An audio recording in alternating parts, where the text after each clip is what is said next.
Greetings, everyone. Jaloja. Happy Orville Day. And I'm going to put on my Orville hat. I can. That's right. And we're going to do this old school. All right, this was last minute. I probably should have promoted it more. But we've got about 117,000 more subscribers here since the last time since I did a season 1 review of the Orville. And it's Orville Day. At least it is on the West Coast. It's 9 p.m. And this is when I would normally be doing an Orville review. So I thought I'd celebrate Orville Day by doing something I didn't do. I did not review the premiere episode I did it on a live stream podcast. I didn't do it by itself. So I thought I'd make up for that and do this old school. So if you're new to the channel, we started out reviewing television live. So what would happen is the episode would air and we'd be like Talking Dead, except I would not cover The Walking Dead because I stopped watching the show. And I covered shows I like and I don't like. Now the last show I covered live was Game of Thrones.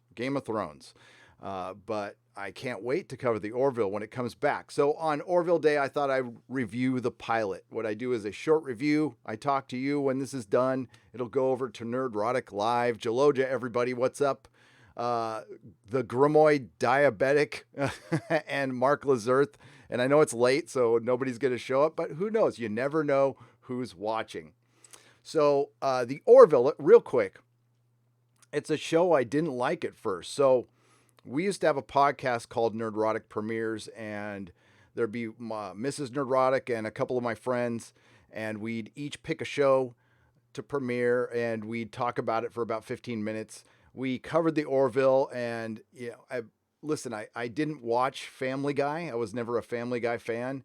I like Seth MacFarlane from what he said at the Oscars, but I can't say I was the biggest fan at first. I watched the episode, and I was like, I didn't quite understand the show. It was about 4 or 5 episodes into the season where a bunch of my friends were just like, dude, you gotta watch the show. It's good. Give it a shot. If you love Star Trek, you're gonna love the show. So I'm like, fine. So I burned through the first 4 episodes and I loved it. And it's great watching the pilot after watching these 2 seasons now and seeing what they set up, the seeds they planted. And I enjoyed it a lot more. So let's go over the pilot one more time, shall we? And by the way, happy birthday to the Orville. Congratulations on getting a season 3 on Hulu. I know there were some of you who still want it to be on the network, and it's behind a paywall. Again, I never had a problem with that because I have Hulu anyway, but I understand. And I think it's the best way for the show to survive as long as it remains itself, because I want it to keep the rules of being on TV. I don't want it to, start dropping F-bombs and stuff because it can be on Hulu.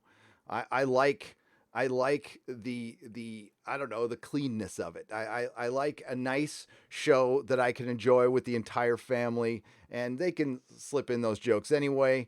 And I love what the Orville has turned into. I always relate it to the Venture Brothers, which was one of my favorite shows. It started out as a parody, became its own thing, and it is our Star Trek right now. Within the first episode, you have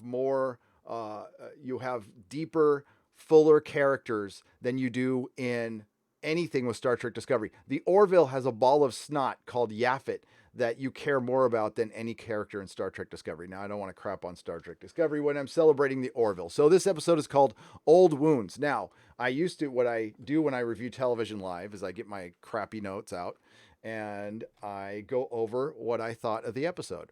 Now, again, when I first saw this episode, I wasn't that impressed with it. I was wrong.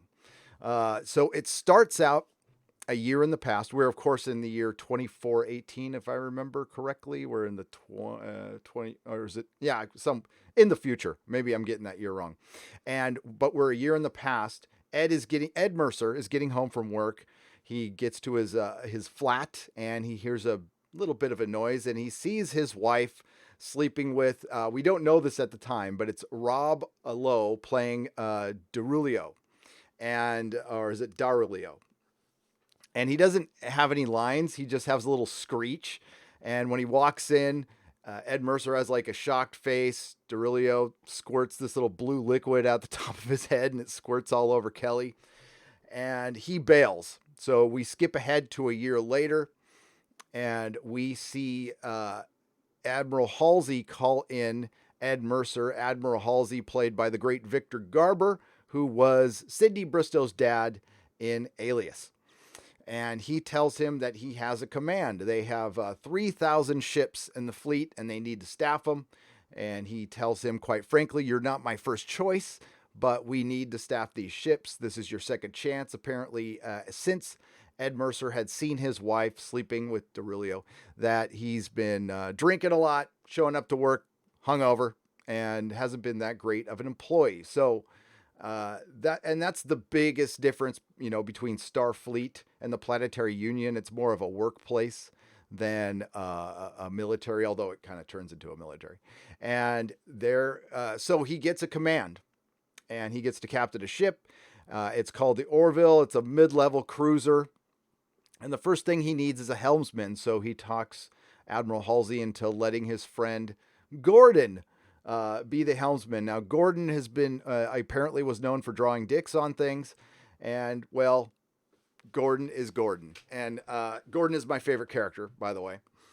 And we see Ed meets Gordon, and he's playing, he's in the, I forgot what they called it now, the simulator. And he's fighting against, I want to call it, it's not an orc, but it's named Justin.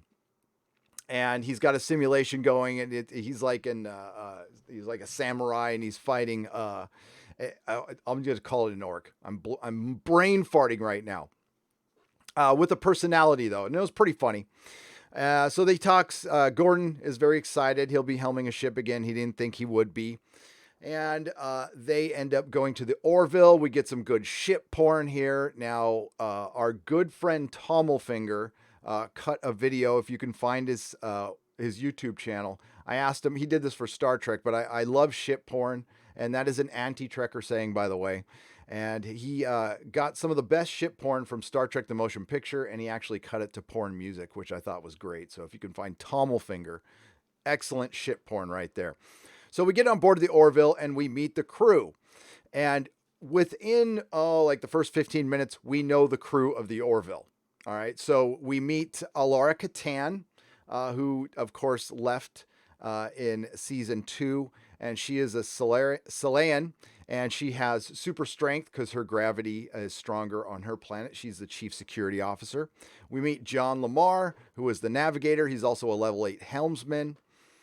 We meet Isaac, and this is set up. So Isaac is a Kalon, and they are a legendary racist planet. They're not really racist. They just think they're superior to everybody. So I don't think it's to a particular race. They just think they are superior, and they are. They're technologically superior, and they don't have any contact really with the Planetary Union. So they sent out this envoy, Isaac, and he is going to be the engineer. And then they have we meet Bortus, who's a Moclan, and we all know about Bortus. And this is where they set up Jaloja. Ed talks about, him being an all-male species, and he talks about, well, I guess there's not too many arguments about leaving the toilet seat up, and he's all, well, of course not. We only urinate once a year. He's all, wow, I urinate 4 or 5 times a night. That must be terrible or uncomfortable for you. Yeah, it really is. And then we meet Claire Finn, and she is a brilliant doctor, and she decides to stay. She should be on a big cruiser or something. She decides to stay on the ship because Ed will need her. And Ed, of course, susses that out and is properly offended by that. We also, so we get in the crew, they take off. They don't have a first officer yet, though. That's the key. So they're going to eventually get one anyway. They decide to take off. They have to take a supply run out. And we get word on the first officer. Ed finds out that it's his ex-wife, Kelly Grayson. He freaks out, runs out of the hallway. This is where we see Yaphet the first time because he kind of runs through him. Played by Norm Macdonald. We love Norm Macdonald. And Ed freaks out to Admiral Mercer.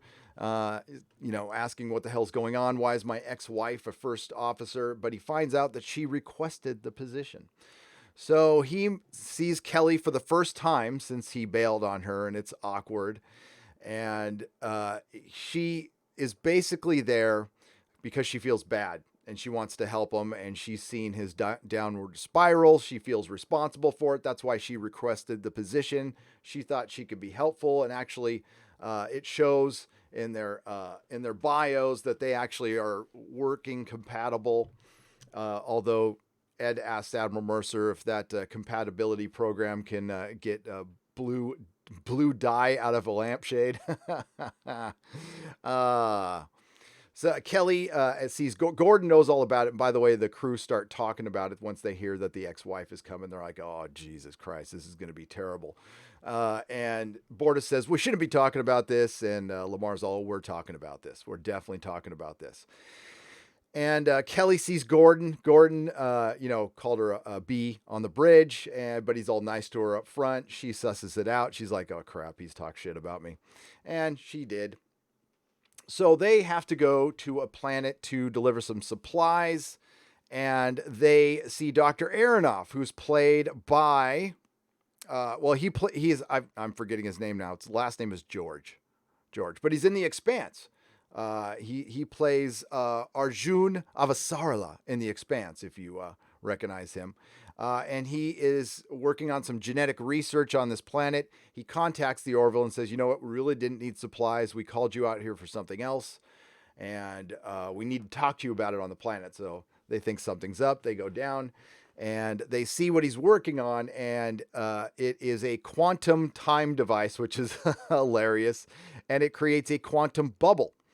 And he demonstrates this by putting a banana in there, and it makes the banana rotten.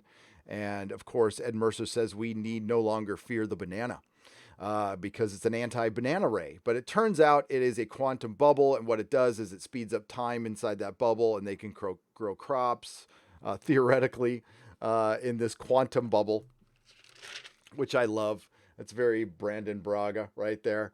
And they're worried that the Krill is going to find out about this. So that's why they called the Orville out, because they didn't want to send a message out subspace, because they were afraid that the Krill, who are the Klingons of the Orville, they would intercept the signal and get the device, because it could be used to age entire armies. It could be used as a weapon.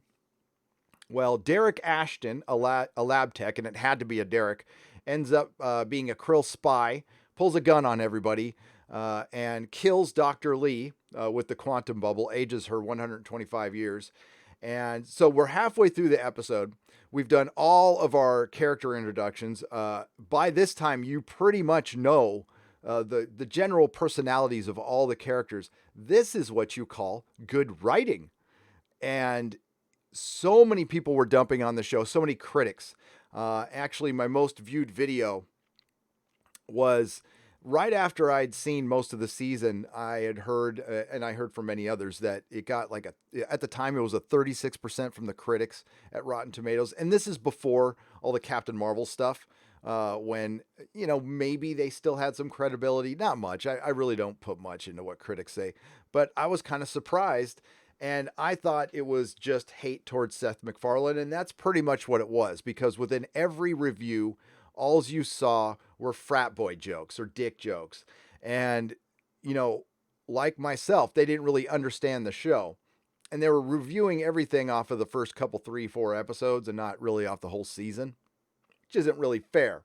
So I did that video to point out that it's not fair, and it damn near got 500,000 views, which surprised me. So the Krill end up showing up because of Derek, and they land on the planet, and Ed grabs the quantum bubble device with Kelly. They make a daring escape. They we get the first Alara opening the jar of pickles for Ed Mercer. She demonstrates some of her powers, and they get away. In the meantime, there's a big battle cruiser out there, and the Orville is fighting a Krill ship. And Gordon gets to hug the donkey, because he's been hugging the donkey since flight school, and that's where basically the Orville just spins around and starts firing at it. The shuttle gets damaged, but he's able to, while hugging the donkey, have the shuttle go in the back. And it just made me, again, I'm sorry, think of Star Trek Discovery. And I was thinking of final episode when somehow the Discovery, the Discovery multiplied, it's just started shatting shuttles, and it had like 100 shuttles by the end of the episode. And you think the Orville would never do something like this. And one of the things that was great, rewatching this episode, was the aesthetic. And, it's been a while since I've seen an episode of the Orville, and I'm reminded how much I miss old Star Trek and how much I miss the Orville. It sucks it's going to be delayed, but I will be very happy when it comes back. Very, very happy. So the Krill, there's a Krill that boards the shuttle, but they're able to, they were all wearing seatbelts, so they stop the shuttle real quick. He bangs into the windshield and knocks himself out. They get on the ship. They get on the Orville. The engines are damaged, and it looks like they're about to get boarded. So they decided to give up the quantum bubble device, but they have a seed to a tree that they plant in there. They put it on a remote shuttle. They send it over there, and they age the tree 100 years, and it grows, and a giant tree forms in the middle of the Kree ship, killing everybody. But we see that one Krill later, so it's just the same actor. So obviously he survived, and they are able to get away, and supposedly the device is destroyed, but we actually see that later. So they set up the Kalon for much later for identity. They set up Isaac. They set up Jaloja. And, it's just a fun episode. And I'm glad to be celebrating the Orville's birthday. I'm glad that we have, we're getting a third season. And I wish there was more to talk about, but let's get to the chat here. So these reviews are usually pretty short. Like I said, when it's done, it will be on Nerdrotic Live. Oh, crap. I just lost the chat. Hang on. I will get to the chat. I thought I had this figured out, and I didn't. One of these days. Hope everybody's having a good night. I know it's late. And I don't think I was stepping on the High Council. I don't think I did. What's up, Zombie Apocalypse? Gary, hail the Orville. Hi, Christy. Hi, Chris Wilson. The writing on the Orville isn't perfect, but it's pretty damn good. No, it had to work itself out in the beginning. And, it's kind of funny. It kind of did the same thing in season 2. But I don't need perfect all the time. I just need entertaining. And I definitely don't need to be preached at, which Hollywood just can't stop doing. And at least this show doesn't do that.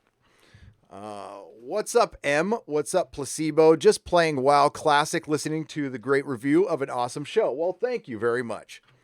I don't know how great that review was, but thanks. I just wanted to review an episode of television. I wish I would have thought of this earlier. I would have promoted it, but, everything is connected, man. Seth Fan here. Love Ted. I love Ted. I love Ted. I will tell you that right now. Like Family Guy, only watch a bit of the Orville. Frack off. Felger Carb. What's up? Well, hey, you're a Seth fan. We're all Seth fans here.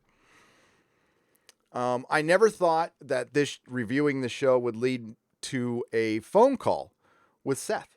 And it was a nice phone call. And I got to meet Tom Constantino, and he is a cool guy. He's a producer on the show.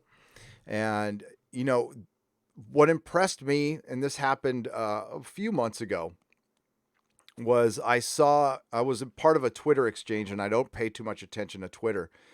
And because usually it's Star Trek Discovery sniping or something like that, but I saw this big long thread where Tom was, just talking to Mecca and to me and to Doomcock, and it was cool. It was really cool. Just pure fan interaction, and just showing love for a show. I long for the simpler days. I do. And hopefully they will return sometime once everybody calms down. The Orville's doctor was married to Cisco in DS9. That's true. That is true.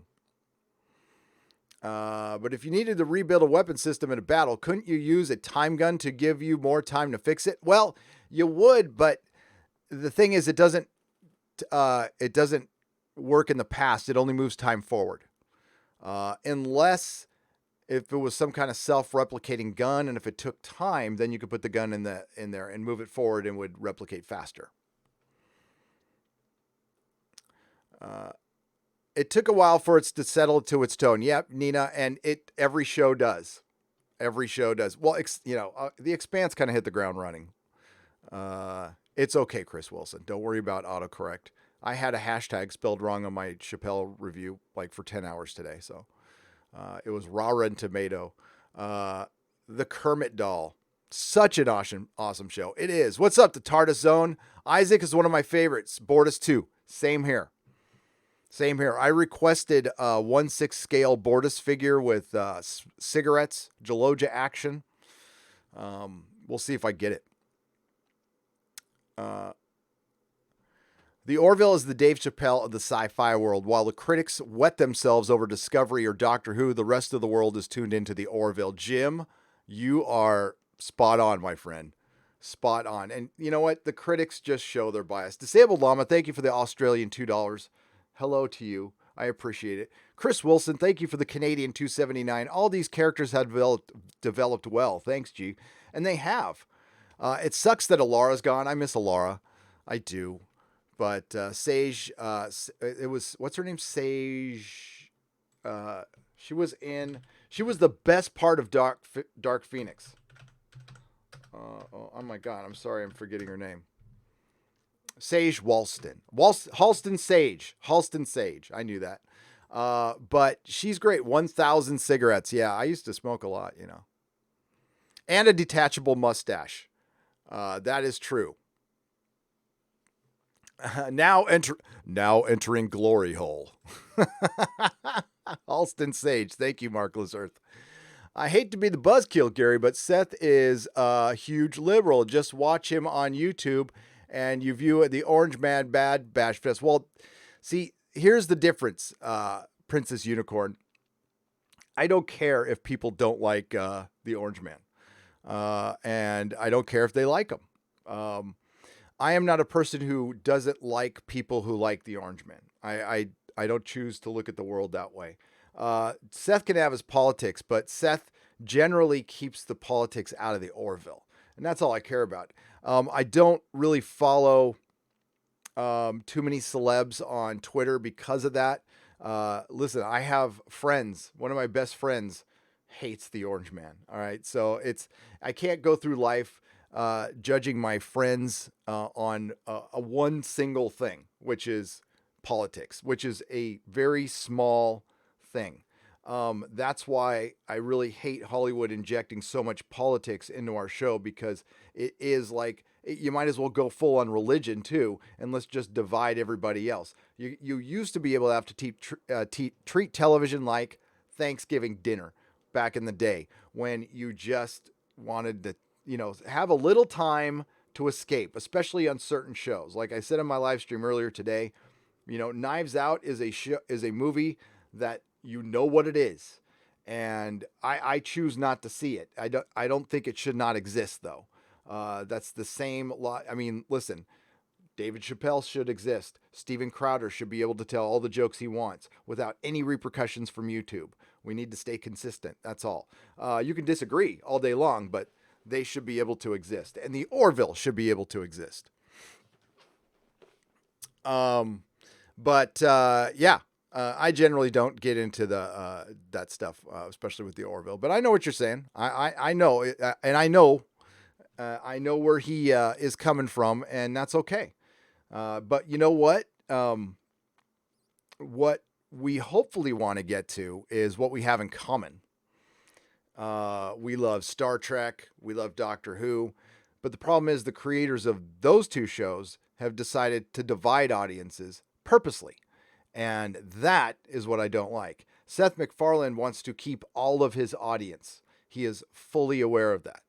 And, and as long as he maintains what he's doing right now, he will. He will. I mean, man's not a dummy. He's made billions of dollars, I'm guessing. Maybe that's high. Billions a lot, but like hundreds of millions for a network, and made it that far in Hollywood. And you know what? He's not in any trouble. You don't hear Seth getting in any trouble with anybody. So he knows how to navigate the waters, and he's done it pretty well. And listen, the game there probably is. Listen, that's why I left it. That's not a game I wanted to play. I can't. No. I'm too in your face with stuff. So, yo, love the vids. Listening to you and Doomcock put me to sleep like a Vulcan neck pinch. From Sydney, Australia. Cheers, mate. Ash Shroom. Thank you for the Australian $5 and the kind words. I hope it'll put you to sleep while you're, at night. That's good. I always listen to, Jeremy, who is a good friend from Geeks and Gamers. I love Jeremy. Jeremy is not somebody I could listen to while I'm going to sleep at night, though. I listen to very calm and soothing. I listen to somebody reading The Lord of the Rings, or I listen to, old Art Bell. Art Bell was great. Soothing voices. Soothing. ASMR. Soothing. A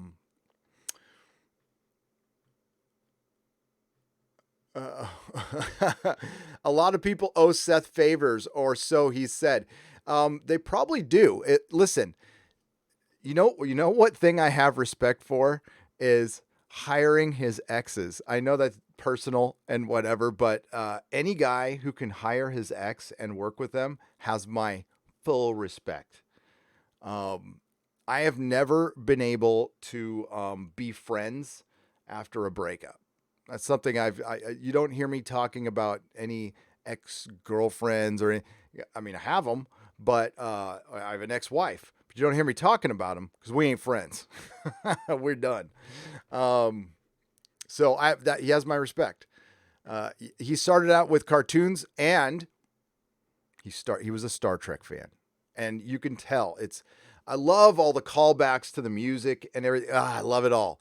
Hi, Gary. The genius of writing is these early episodes was showed when the next season stuff Seth set up all paid off. That is writing. He paid off everything he set up, and there was no red herrings in the Orville.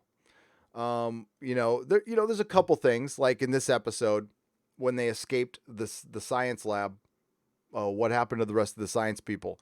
Did they leave them there with the krill, like the living krill, or did the krill take off? We don't know what happened, but we assume they're okay. Squid's McCracken, what's up? How's it going?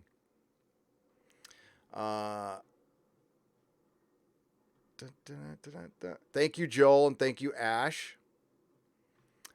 Incubus, the Orville does politics and religion right. Seth doesn't give you moral answers. He asks moral questions and leaves the answers for you to decide, just like Roddenberry.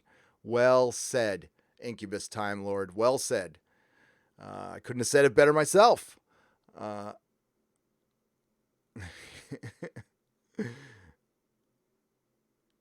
Doomcock rants aren't sleepy time, but he's got really good live streams.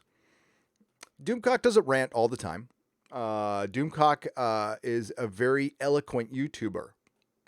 He's a very emotional, passionate, but eloquent YouTuber and friend.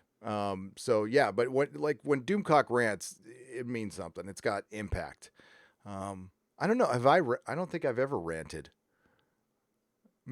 Probably during an episode of Star Trek Discovery, but and that Doctor Who episode, I kind of lost my shit, but that was about it.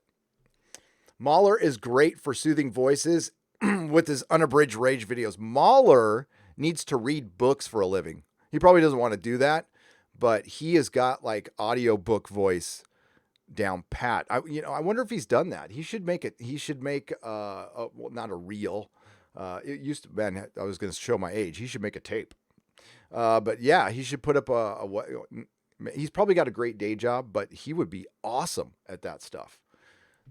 Anybody, if anybody's listening, check out a guy named Mahler. If you want voiceover work, that guy's perfect. I listened to your live stream with Doomcock for hours while driving to Pennsylvania. Thanks for the content, brother. Chris Wilson, thank you for listening, brother. Thank you so much. And Doomcock thanks you too. The Inquisition is my favorite show to do. I love doing that show with Doomcock.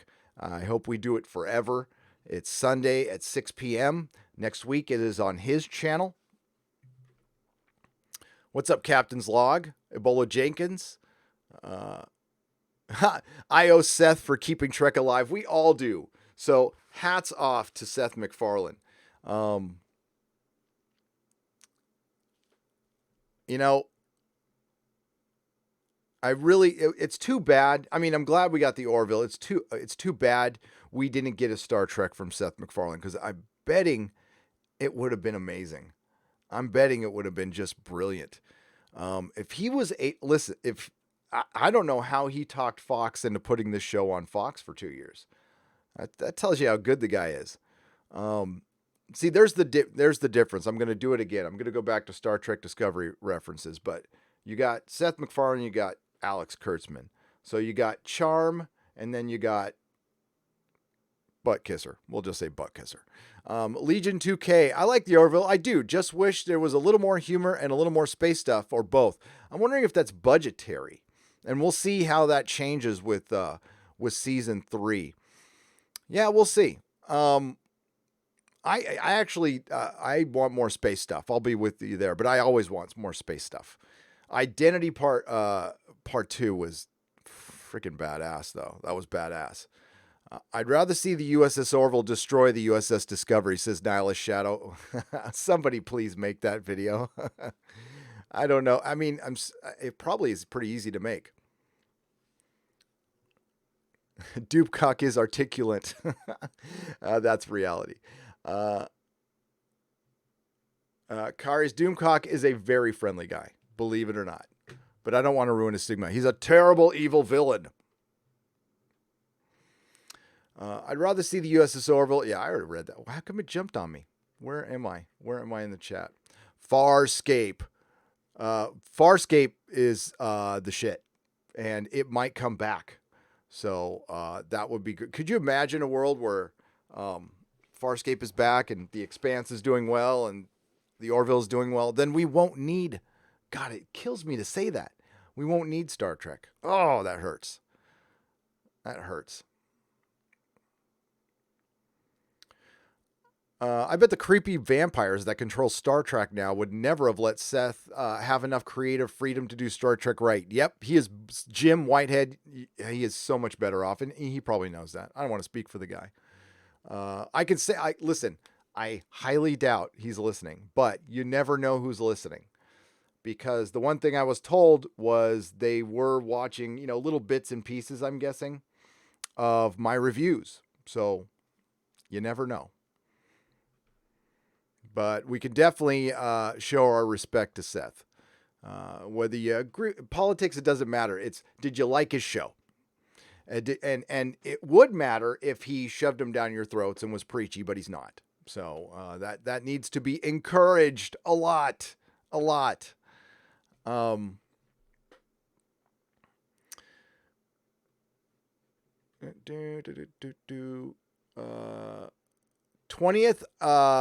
anniversary of the Farscape premiere. Is that today? I didn't. Here, let me check.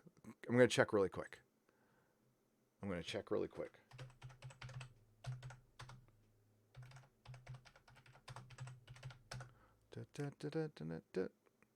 Farscape premiere date. Well, where are you? It depends on where you are. Was March 19th, 1999. We missed that. That sucks that I missed that. Damn. We're almost 20 years. Well, we're 18 years from Lord of the Rings and what, the X-Men, the Fox X-Men movie. Oh man, that feels like yesterday for me. I was how old was I in 1999? God, when you're old and you go, how old was I in 1999?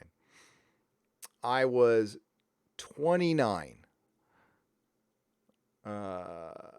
29. God. Yeah, and getting divorced.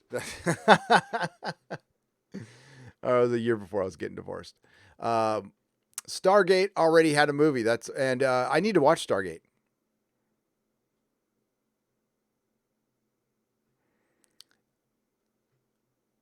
Do you know if they're doing any more comics of the Orville? Just got the second issue the other day from Dark Horse, and it was great, says Spock 128. If they sell well, they will do more. I'm guessing they will, but I'll find out. I don't know for sure, though. I don't know for sure, but I still need to review that comic. But that's good to hear, Spock 128. You know what? I bet you. Do you have a Twitter? If you tweet that at Seth, I bet you he'd love to hear that. First episode, Seth's the captain. Wife cheats on him. She gets him into his position out of pity. Yes, that's the big twist at the end, by the way. As at the end, we find out that she got him his position. He should be called Captain Cuck. Nah, Spider-Man. What am I missing? Love your show. Nah.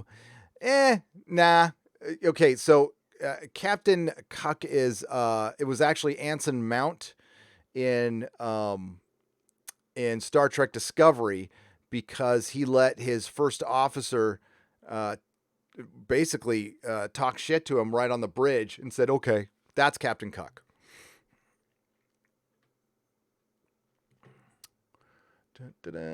For Orville Comics.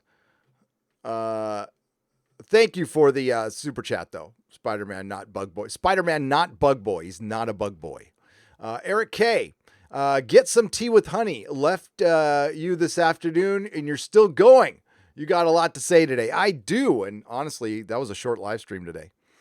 And this one's not going to be super long either. As a matter of fact, I got to cut it off right there. I told Mrs. Nerdrotic this would be short, and usually my reviews were only about half hour, 45 minutes long. So this one will be over on Nerdrotic Live. If you miss any of it, please pass it around. Yeah. And thanks everybody for joining. Thank you for the super chats from Eric K, Spider-Man Not Bug Boy, Joel Tumburo, Ash Shroom, Chris Wilson, and Disabled Llama. And Tony C is in the chat. Thank you for being here. Mark Lazerth and your wrench, PJ Riddle, Frackoff Feldegarb, Christy and her wrench, Cracklin, JPRPH1, Nihilist Shadow and his wrench, Chris Wilson, Captain's Log, Carries, Tony C, Nina Fabiano, the Grumoy Diabetic, Sith Lord, what's up, my friend? Rick Weiss, Make Solo, Rome Hater, Rex Racer, Bill Confidential, Princess Unicorn, JPRPH1, M, and Daniel Krantz, High Plains Drifter, what's up? Rick Weiss, Slime, episode 101. Jim of Atiora, Dalton Barchett. Sorry if I barched your name there. PJ Riddle, Rex Racer, Cracklin, Spock 182. And see, back in the old days, everybody, Andrew V, I used to be able to, I would end all of my live streams by naming every single person in the chat. That's impossible now, but I'm going to try. Moron Feminist Jang. What the hell? Anglius Draven.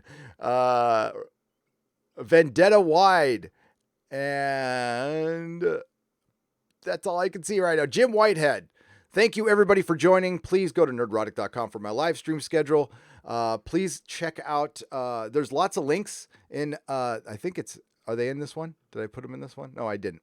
But there'll be links in this one when it's over on Nerdrotic Live. I have an Amazon, like a recommended page. I recommend a lot of stuff. So it's on Amazon if you want to buy it there or not. If not, you could just look and see what I recommend, and as far as viewing and reading and stuff, and you could buy it wherever you want. I don't care. But I thought Mrs. Nerdrotic put it together for me, so she's awesome.